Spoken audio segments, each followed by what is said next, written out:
السلام عليكم ورحمة الله وبركاته. بسم الله الرحمن الرحيم.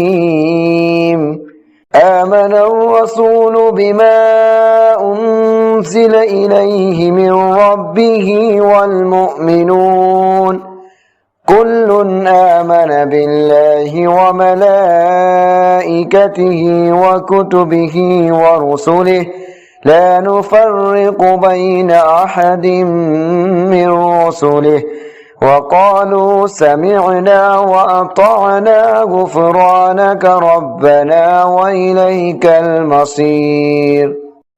لا يكلف الله نفسا إلا وسعها لها ما كسبت وعليها ما اكتسبت ربنا لا تؤاخذنا إن نسينا أو أخطأنا ربنا ولا تحمل علينا إصرا كما حملته على الذين من قبلنا ربنا ولا تحملنا ما لا طاقة لنا به واعف عنا واغفر لنا وارحمنا أنت مولانا فانصرنا على القوم الكافرين.